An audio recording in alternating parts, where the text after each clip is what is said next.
Today on Something You Should Know, did you know that Memorial Day has a precise moment of remembrance? I'll explain that. Plus, the latest research on human personality and just how flexible your personality can be. We used to think that by the age of 30, your personality is set like plaster. We now know that that's not true, that people and their personalities can shift over time, usually not dramatically. Also, do you know what to do if you get stung by a bee? And have you noticed that people today seem to argue a lot more than ever before? Yeah, I think there are a lot of reasons for that.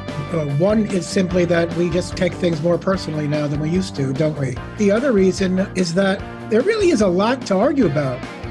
People are arguing about the very basics of human existence. All this today on Something You Should Know. Something you should know. Fascinating intel, the world's top experts, and practical advice you can use in your life. Today, Something You Should Know with Mike Carruthers. Hi, this episode of Something You Should Know is publishing a few days before Memorial Day. And while that is the unofficial start of summer for many of us, it is also the day that we remember and honor those people who died in service to our country.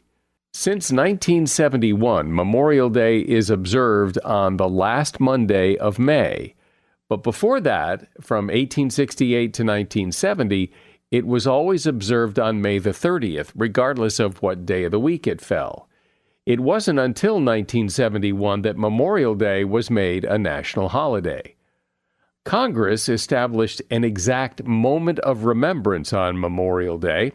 The National Moment of Remembrance Act was adopted in December 2000, and it encourages every citizen to pause each Memorial Day at 3 p.m. local time to remember the men and women who died in service to our country. You'll notice that Major League Baseball games played on Memorial Day usually come to a stop during that moment of remembrance. And for the past several years, Amtrak engineers have taken up the practice of sounding their horns at precisely 3 p.m. The Department of Veteran Affairs says that Memorial Day is celebrated in late May because that's when flowers are likely to be blooming across the country, and those flowers can be used to decorate the graves of fallen soldiers. In fact, the holiday was originally named Decoration Day. In 1869, the head of an organization of Union veterans established Decoration Day as a way for the nation to honor the graves of those who had died in the Civil War with flowers. And that is something you should know. A topic I've discussed here before and that I find particularly interesting is human personality. What makes you, you? Why are you different than me? Where do our unique personalities come from, and how changeable are they? One reason I find this so interesting is a few years ago, I had on this podcast as a guest Brian Little. Brian is at the forefront of research on the topic of personality, and he's back to discuss the very latest news on the topic. Brian is author of the book, Me, Myself, and Us, The Science of Personality and the Art of Well-Being. So he's back to fill us in on the latest. Hi, Brian. Welcome. Thank you very much. So as a quick recap, I know we discussed this a couple of years ago, but what is a personality? How do you define it? Personality is the way in which each of us is like all other people, like some other people, and like no other person. So it's differences in the way we think, feel, and act. And it's massively consequential for the way in which our lives go. But not everybody is happy with their personality, or at least parts of their personality. There are always things you want to change. And I always wonder, like, when you try to change your fundamental personality, that's likely doomed to fail. No, we used to think that by the age of 30, your personality is set like plaster. We now know that that's not true, that people and their personalities can shift over time, usually not dramatically, But for short-term investments in projects that matter to you, you can change. And it's quite ubiquitous. To say that a person is extroverted is not to mean that they may not at times act in ways that are better characterized as introverted when the needs arise. So the notion that we have fixed traits, I think, are that notion is somewhat less held in scientific esteem than it used to be a number of years ago. There's a flexibility in our personality that I think serves us very well. So I understand that personalities shift over time. I mean, my personality has changed. I mean, I'm not the same person I was 10 years ago. My personality is different. So I understand that. And I understand that people can change their personality for the occasion, pull it out of their bag of tricks and be someone else, be more assertive when they're not typically. But you can't, if you're a shy person, you can't decide one day, well, I'm going to be an extrovert from now on and for the rest of my life. Or can you? The honest answer to that is we still don't quite know. There's a very active research program going on now on precisely that issue. How much can we change? What is the extent of that change and how permanent might that change be? What we know now is that it is easy to change in the relatively short term. Robin Williams used to describe himself as a site-specific extrovert. And every time he went on stage, he enacted that role of extrovert quintessentially. But did he actually ever become an extrovert? He would say no. He would, like many of us, describe himself as an introvert. And it would seem that it would be so difficult to change, for Robin Williams to change from being an introvert to an extrovert full time, it would just be too effortful. It would take too much work. It wouldn't feel natural. And it would be exhausting to try to be somebody you're not. That's precisely right. That's exactly right. But you may be in a situation where you have very little choice but to protractedly act out of character. And sometimes your listeners may say, yeah, actually, I've been acting out of character for 17 years because of my partner. I'm naturally a very shy person, very introverted, a little anxious, but my partner is fully engaged in a social life. I adore my partner. And so I have colluded, as it were, to present myself and actually sometimes feel myself to be an extrovert. In fact, I'm a pseudo extrovert. You might be saying of yourself right now, this isn't really me. But I think it's important to realize that that is not necessarily abnormal. It may actually be quite heroic. It may be noble. You're acting against your biogenic disposition in order to advance something that means the world to you. And we often do it out of professionalism, like Robin Williams did, but we also do it out of love. You may be a naturally disagreeable, rambunctious individual who suddenly has his life transformed by the fact that there's a little 7-pound baby in his arms, and he is completely shifted into gentle, soft, nurturing. Is that phony? Is that in any sense disingenuous? I don't think so. I think we're more complex than you've got a basic nature and you better stick to it or life isn't meaningful. Do you sense that most people like their personality or most people wish it was different? There's recent research on this that suggests that most people, when asked along the big 5 traits of personality, there are very predictable changes that they would like to make. Whether they're sufficiently strong that they would devote part of their life to achieving those is another matter. But the big 5, as you may know, spells out the acronym OCEAN: openness, conscientiousness, extroversion, agreeableness, and neuroticism. or the opposite of neuroticism, if you want to avoid the OCEAN acronym, stability. And if you ask people how they would like to be on each of those dimensions, in Western culture, what you find is that most people would like to be more open, in contrast to fixed in their worldview. They'd like to be more conscientious, and there are all sorts of implications of that. Extroversion, people tend to want to be more extroverted, even though we know that there are benefits that accrue from being more introverted.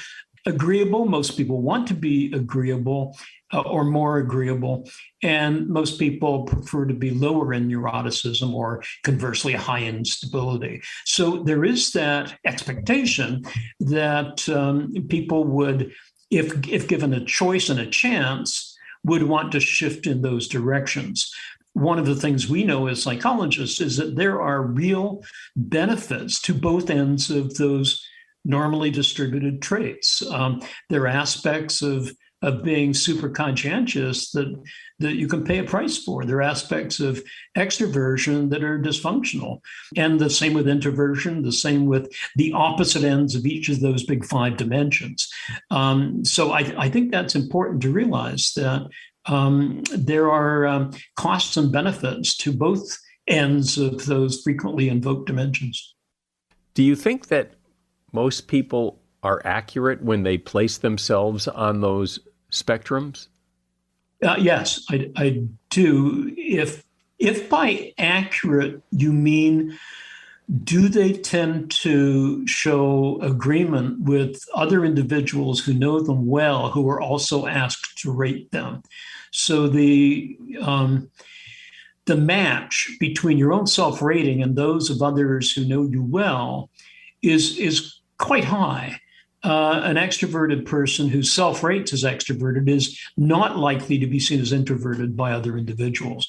There may be some exceptions to this, depending on the role that you're playing in your life and where these other people see you most often. But generally speaking, people have a pretty accurate view of where they stand on the big 5, at least as indexed by agreement with other individuals. We're talking about the latest research in the fascinating topic of human personality. My guest is Brian Little. The name of his book is Me, Myself, and Us, The Science of Personality and the Art of Well-Being. So, Brian, I'm wondering about the connection between personality and motivation. And I guess what I mean by that is, for example, is there a certain personality type that is, say, more likely to exercise or eat better? Is that personality driven, or is that something else? It's intimately linked to personality. For example, the trait of conscientiousness. Those who are high in conscientiousness are likely to get things done, get them done well, get them done on time.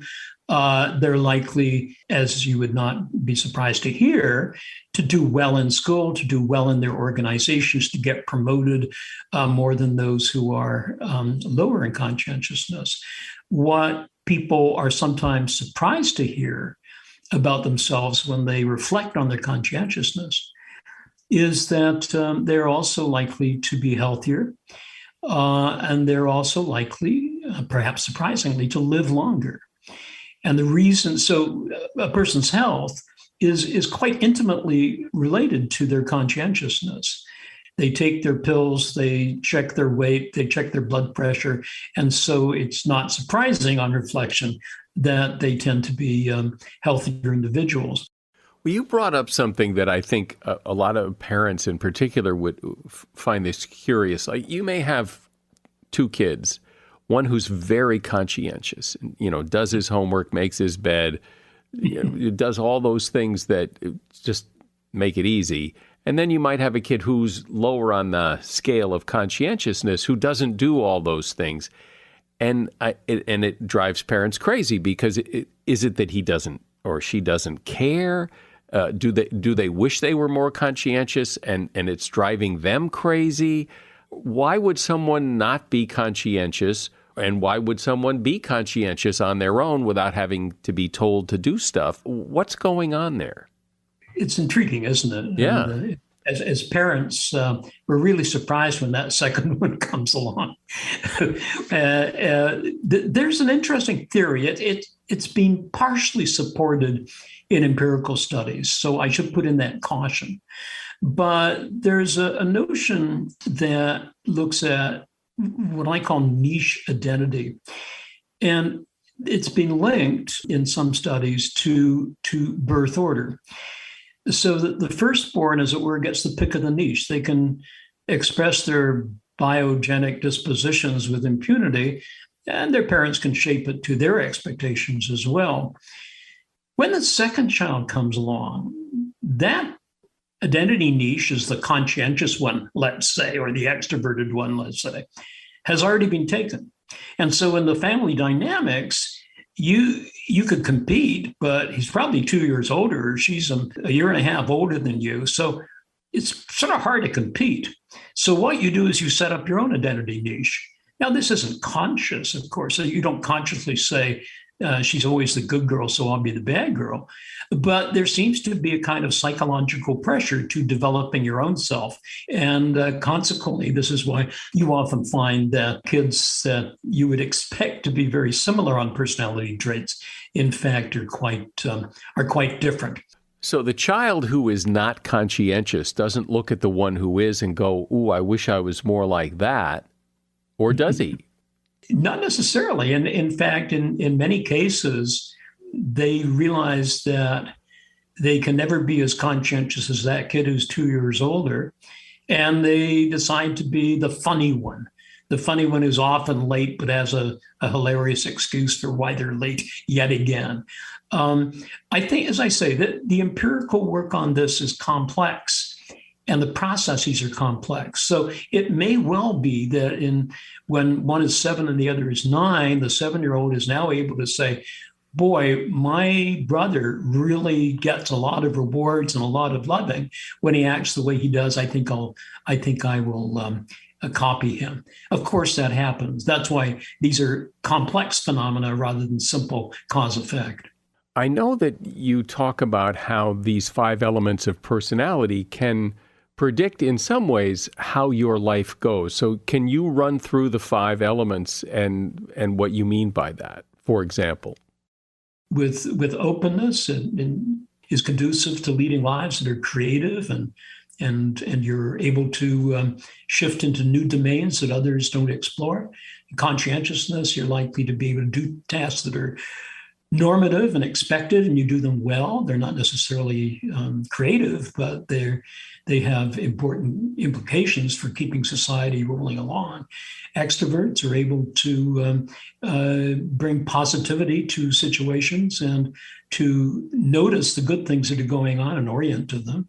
Agreeable people keep the group going. They're lovely to have in groups because they avoid conflict, and they act in such a way as to bring others into fruitful engagement with each other. And even neurotic individuals, who I prefer to call highly sensitive individuals, they have a function. I mean, they're like canaries in the mine. A highly neurotic individual, particularly one who is also introverted, sees things that are happening that their more extroverted peers will not notice. They see a hint of antagonism in the group they're working in. They notice a flicker of frustration in their partner in a way that a more stable person may simply be oblivious to. Now, it is true that they may over-infer, they may see threats that do not materialize.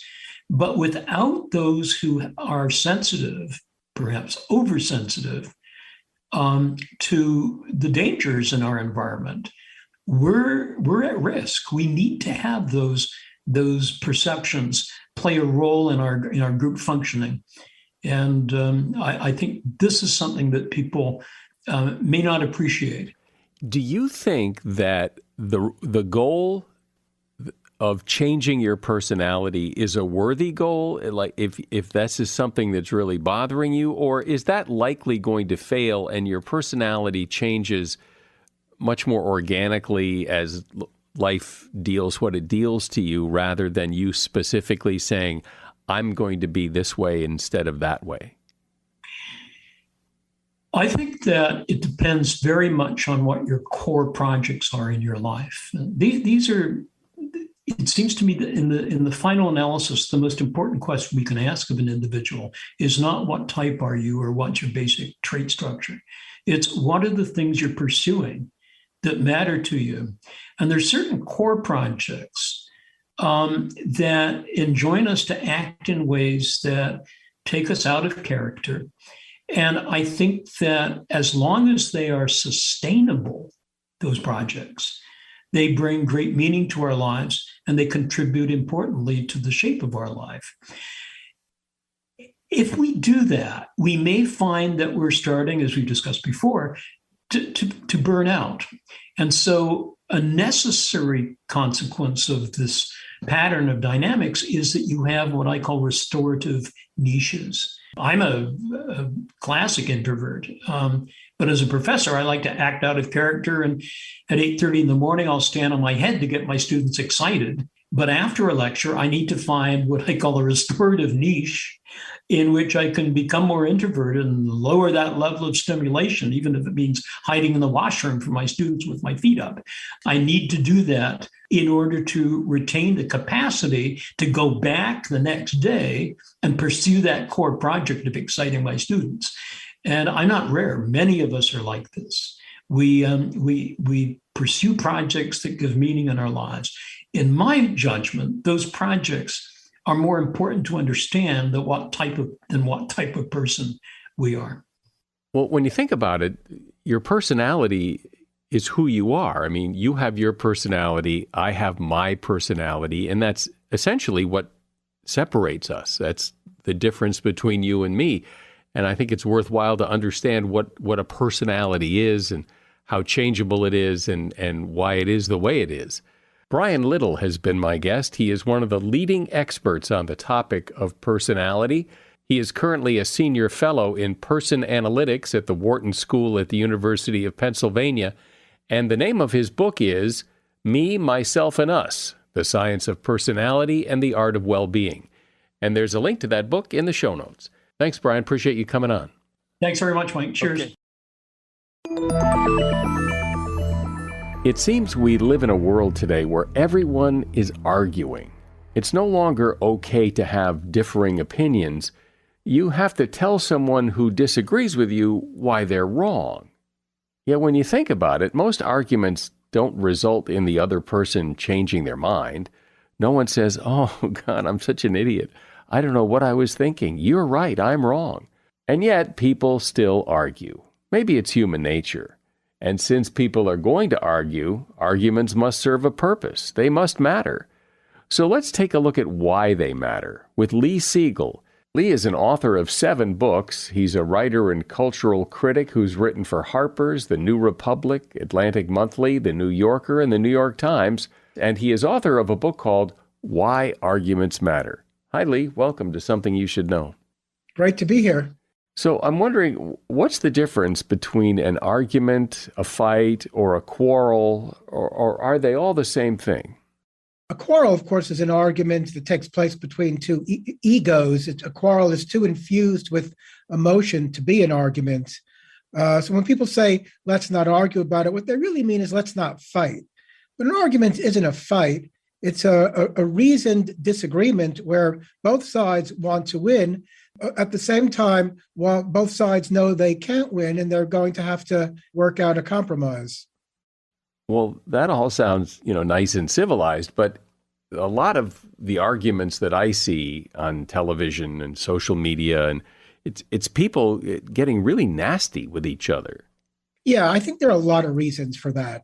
One is simply that we just take, for a lot of reasons, we take things more personally now than we used to, don't we? And I think the other reason is that there really is a lot to argue about, no? People are arguing about the very basics of human existence, sexuality, gender, how to raise our children.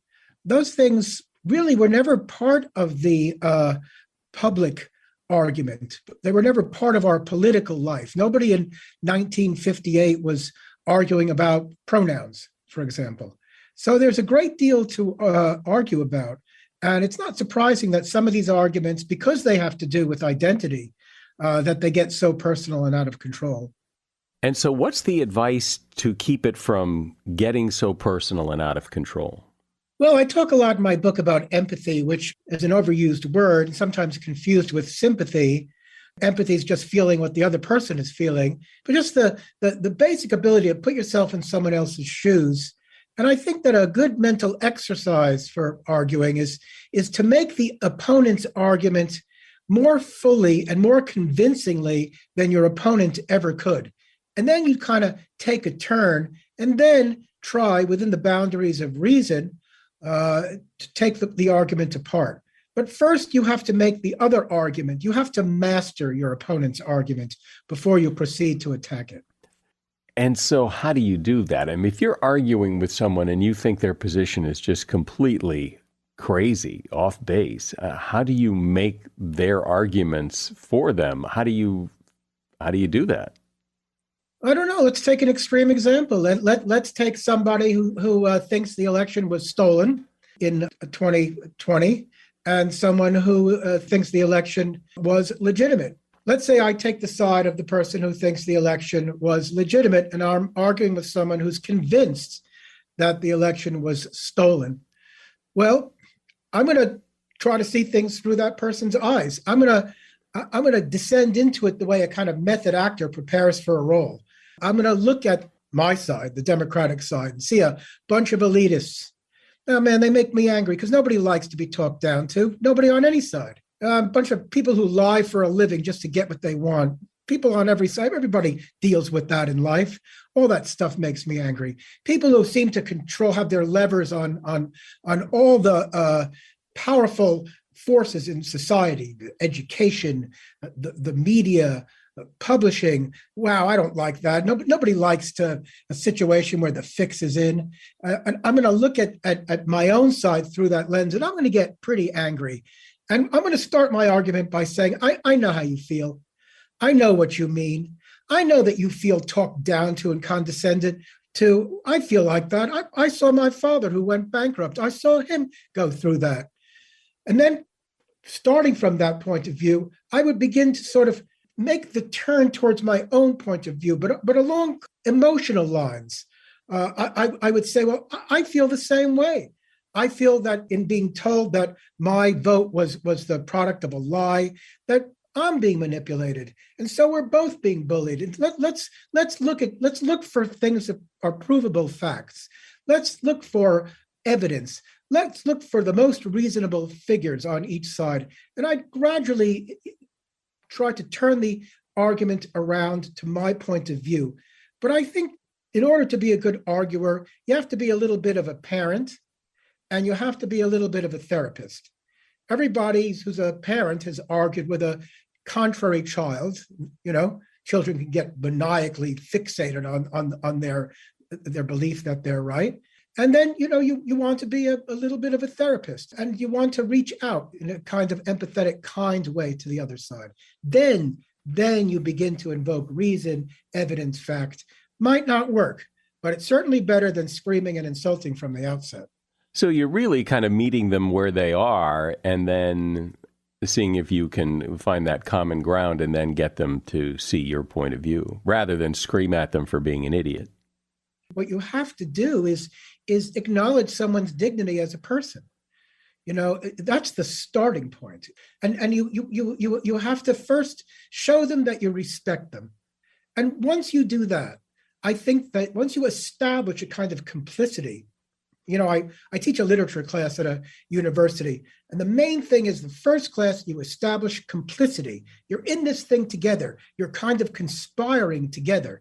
You can do it through humor. Humor is essential to this enterprise. You can do it without it, but a joke always helps. Making people smile. You empower them. You make them feel good about themselves. I guess you have to be a little bit of a salesman to pitch your point of view in an argument. Once you do that, then they begin to cut you some slack. Then you can get passionate. And yet, when people argue on social media, it's hard to acknowledge the other person as a person because it isn't a person. It's just words on a screen, which I imagine is why things can get out of hand because it isn't person to person. It isn't personal at all. I mean, if you're on Twitter, you only have 280 characters at a shot, right? And if you're on social media, yeah, you're just looking at the screen, which basically is just a form of a mirror in a way. And you're just, you're arguing, you're inside your own head. It's the opponent is a stick figure. That's the problem, But if you're arguing in person, well, boy, there are so many things you can do in person to placate someone, to make them feel human, to make them feel welcome, right? Just the way you look at somebody. Well, it certainly does seem that arguments are getting nastier, that people are getting nastier towards other people when they disagree. Do you see it getting worse? Can it get worse? Boy, I'm a half optimist, and I think that things always get worse as they get better. The pendulum swings in American life, and people really want to be in the center. Everybody I know is either left of center or right of center. I know very few extremists. And I think because the media is so focused on the extremes and gives them and amplifies them, it seems that we're living in a more extremist world than we are. But most people, they want, the old Freudian qualities, right? Work, they want to be successful in their work, and they want to be able to love and to be loved. It sometimes seems to me that arguments don't matter because I'm not going to change your mind. You're not going to change my mind. So what good can come from this other than we just get mad at each other?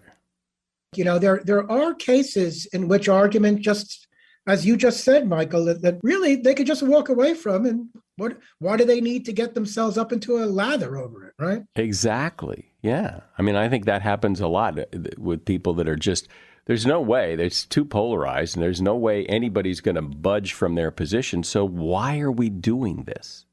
Why, indeed. If my wife yells at me this morning, I left a pile of dishes in the sink, and she yells at me and she makes me feel bad about myself. And then in the course of my work, somebody says something about Ukraine that I don't agree with. I'm going to blow up against them and argue vehemently, but it's really my wife I'm angry at, So much of this is symbolic. And so much of argument is, because it involves emotion, it draws its energy from other things that are going on in our lives. Since we're all going to argue throughout our lives with other people, what advice do you have that would make, besides what you've said so far, advice that would help the arguments go better? That we're all in this together. I know this is going to sound really kind of sentimental and cloying, but we're in this together. Our portion of life is small. Life passes very quickly. Anything can happen. The things that are very precious to us are fragile. And if we take a step back and see our lives under the aspect of mortality, of fragility, and see that everyone is subject to that, and our worst enemies, well, they're going to die someday. They're going to weaken and get ill. To take a step back and see that not everything is at stake every moment. If I'm arguing with my neighbor about immigration, whoever wins, we're not going to change immigration policy to either of us.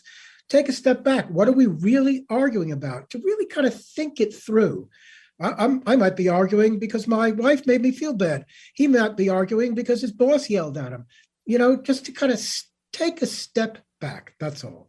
See things in the largest context possible. But when you do state your position, when you are trying to let the other person know that you have a difference of opinion, is it better to just state it, or is it better to work up to it, or is there a strategy? Great question. I think everything depends on the context, If it's a personal thing, if you're at a dinner or something like that, you always have to preface it with something soft. I see your point.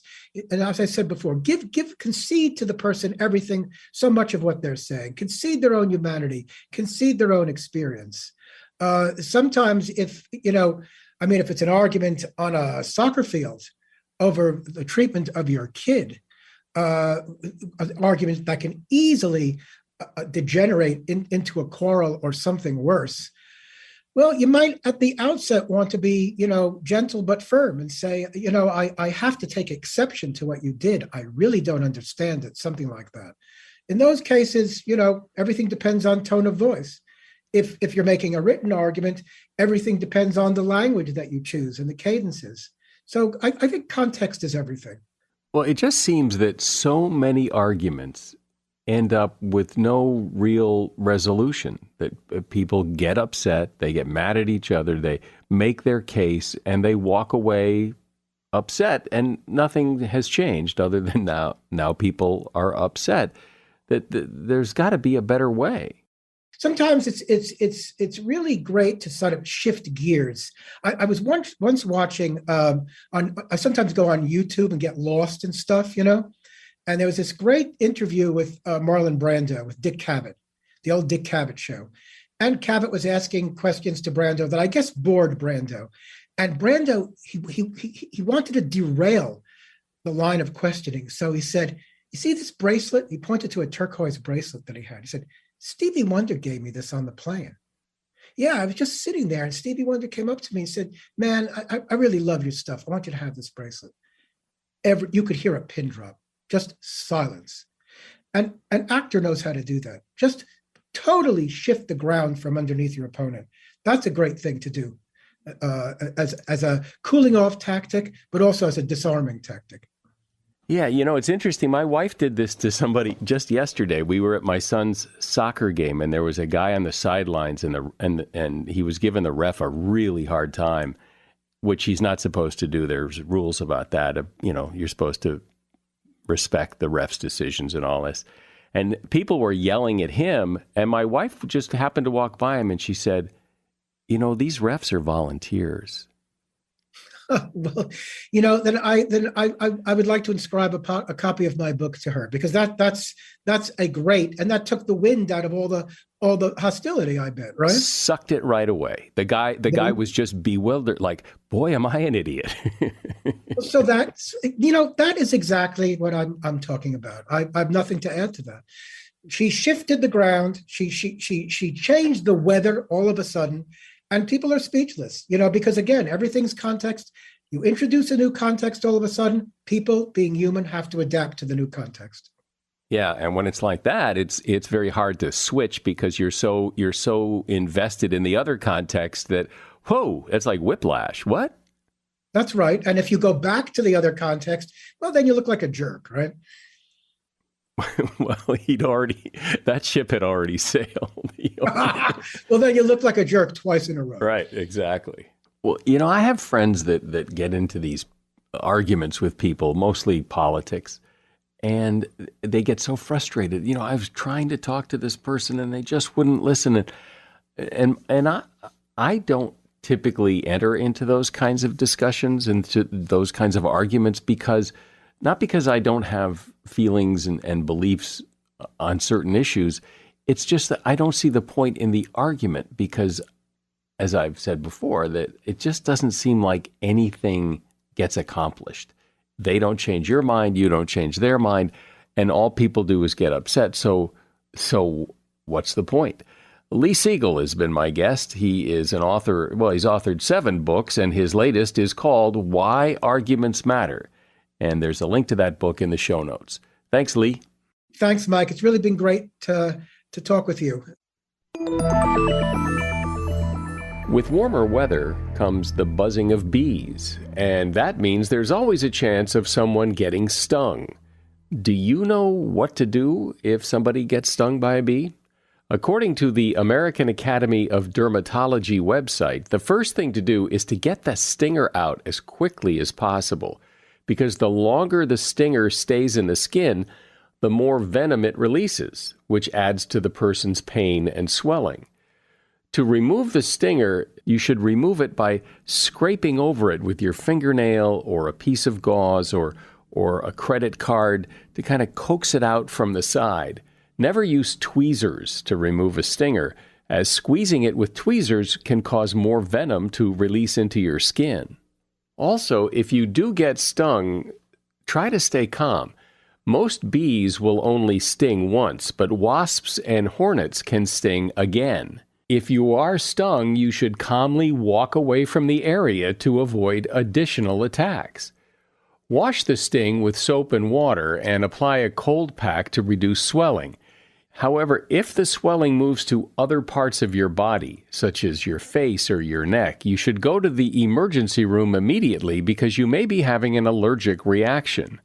Other signs of an allergic reaction include difficulty breathing, nausea, hives, or dizziness. And consider taking over-the-counter pain medication. Bee, wasp, and hornet stings can be really painful. Painkillers like acetaminophen or ibuprofen can help relieve the pain. And although most people do not experience severe reactions to bee stings, it's a good idea to keep your eye on anyone who has been stung in case they develop more symptoms. And that is something you should know. As I hope you can tell by listening, we work pretty hard here to bring you interesting guests and interesting information. And if you appreciate that, you can do us a favor by telling someone you know about this podcast and asking them to listen. I'm Mike Carruthers. Thanks for listening today to Something You Should Know.